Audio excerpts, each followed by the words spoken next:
mismong si Pangulong Ferdinand Marcos Jr. ang dapat managot sa ginawang pagdukot kay dating Pangulong Rodrigo Duterte, ayon yan kay Vice President Sara Duterte.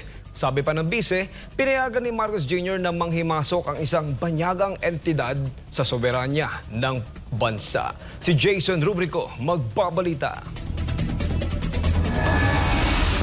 Pinaiimbestigahan ni Senator Amy Marcos sa ombudsman ang ilang opisyal ng gabinete ni Marcos Jr. Gayon din ang pambansang pulisya sa isyu ng pag-aresto ng Interpol kay dating Pangulong Rodrigo Duterte base sa warrant ng International Criminal Court o ICC. Kabilang sa inirereklamo sina Interior Secretary John Vic Remulla, Justice Secretary Jesus Crispin Remulla, PNP Chief Romel Marbilla, CIDG Chief Nicolas Torre at Special Envoy Marcus Lacanilao. Pero para kay Vice President Sara Duterte, mismong si Pangulong Ferdinand Marcos Jr. ang dapat na managot sa kontrobersyal na issue ng pagkidnap kay dating Pangulong Duterte. Dapat talaga managot ang Pangulo ng Pilipinas because he allowed foreign entity, a foreign organization to interfere with our national sovereignty. Ayon kay VP Sara, imposible raw na mangyari ang isang operasyon gaya ng rendition o pagdakip sa isang Pilipino at paglipat sa kanya sa ibang bansa kung walang direktang pahintulot mula kay Marcos Jr. Hindi naman mangyayari lahat yun kung walang approval ng Pangulo. Yung tinatawag natin na rendition o yung pagkidnap o pagkuha ng isang citizen sa loob ng bayan at dalhin siya sa isang foreign jurisdiction para ipakulong doon. Hindi mangyayari yan kung walang approval ng President. Malabo na gumalaw ang mga departments ng kanya-kanya lang unless incapacitated na talaga yung President natin na hindi na talaga din niya alam kung ano nangyayari sa bayan.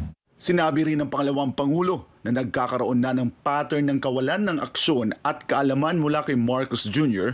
tulad ng nangyaring iligal na pagkubkob sa religious compounds ng the Kingdom of Jesus Christ. Which also shows a pattern as well from previous statements of the President. Tulad na lang yung raid o occupation ng PNP sa KOJC na hindi niya alam kung ano nangyayari sa loob. At mga iba pa niyang mga statements na it doesn't make sense anymore. Sa huli, isang matapang na mensahe ang ipinabot ni Duterte sa kasalukuyang administrasyon na aniyay hindi nila matatakpan ang kanilang mapagkukulang sa pamamagitan ng pag-atake sa mga hindi nila kaalyado. Hindi nila mababawi yung kakulangan o kawalan nila ng proyekto, ng programa at ng mga plano para sa kaunlaran ng ating bayan. Hindi nila mababawi yun by attacking their political enemies. Kasi nararamdaman ng mga tao yung gutom, yung kahirapan at lahat na problema ng bayan. Hindi naman gusto ng mga tao na atakihin nila yung kalaban nila sa politika. Ang gusto makita ng mga tao ay development projects at kapayapaan at kaunlaran.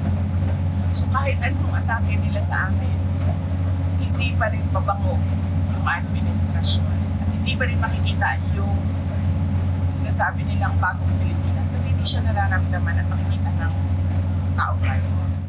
Para sa Diyos at sa Pilipinas kumahal, ako si Jason Rubrico, SM9 News.